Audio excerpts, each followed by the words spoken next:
Meantime, the Prime Minister was in the Yukon today. Justin Trudeau saying the recovery of that unidentified object is now underway. Trudeau is in the territory. A meeting with the Premier there had been scheduled before this happened, but as you can imagine, what happened dominated their discussion today. And then, of course, there was a fourth object that was shot down over Lake Huron on Sunday, right along that Canada-U.S. border. Again, it is still unclear what those objects were, where they were coming from, who owned them, and what they were doing in North American airspace. Obviously, there is some sort of pattern in there. The fact that we are seeing this in a significant degree over the past week is a cause for interest and close attention, which is exactly what we're doing. We've deployed significant resources here to be able to recover the object, as well as diplomatic and international engagements going on to find more information and to get solutions on this. Anthony Seaboyer is a national security expert joining us now. Good to see you, Anthony. Appreciate your time today. Good to see you, Todd. So what is going on, do you think, here with these objects over our country? Well, it's really hard to say. What we do know is that China has had multiple balloons flying across various countries around the world, for example, also South America.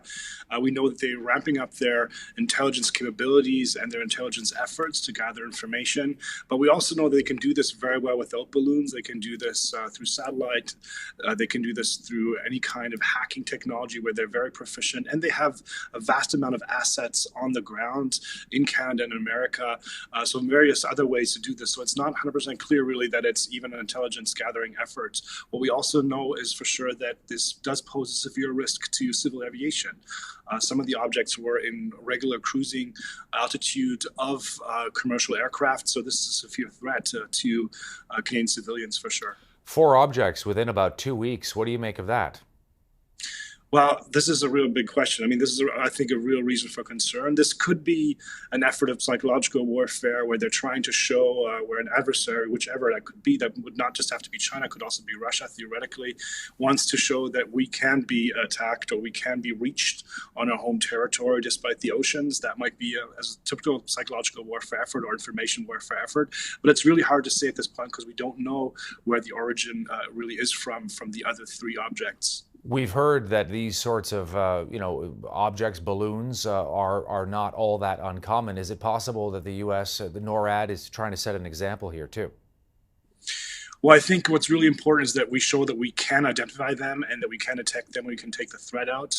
I think that's the key component that we have to focus on here. And what it does show is it works well. That said, though, NORAD needs far better equipment. This is showing here, too. There are some announcements that current capabilities or previous capabilities weren't able to detect these. And that's why it's really good that we're going to invest significantly into NORAD radar systems. And I think this is a case that shows why that's necessary. The other thing I'm curious about is just to get your reaction, China pushing back, accusing the U.S. of flying high-altitude balloons in their airspace as well, coming from the Chinese Foreign Ministry, which the United States is disputing. What do you make of that angle? Well, it's a typical strategy that we see from adversaries like Russia and China. They deny what they're doing and claim that we're doing the exact same thing. This is repeatedly what Putin does. This is what she's doing. I mean, she claimed this was a weather balloon, the first one that we saw, where there was no surveillance technology or anything involved. Once it was shot down, it became very fast clear this is not a weather balloon whatsoever. This was clearly a surveillance effort. So we, unfortunately, at the point where we can't give too much credit to the information we're getting from the Chinese government at this point, unfortunately. We know the search continues in Canada and the United States, trying to recover some of those objects as well. Is it only a matter of time, Anthony, do you think, before it's made public where the likely origin is of these? I think so, but the problem is where they were shot down for good reasons to protect humans on the ground has been very remote, so it's going to be very difficult to actually access the sites.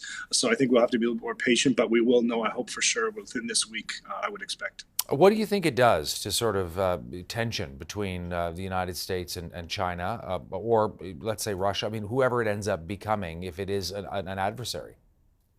Well, what's interesting here is that we're diverting attention away from Ukraine, for example. So this is something we have to be being aware of. Yeah, I mean, obviously, relations with both countries are not very good at this point. This adds, again, to the tensions. That said, though, these balloons are not weaponized.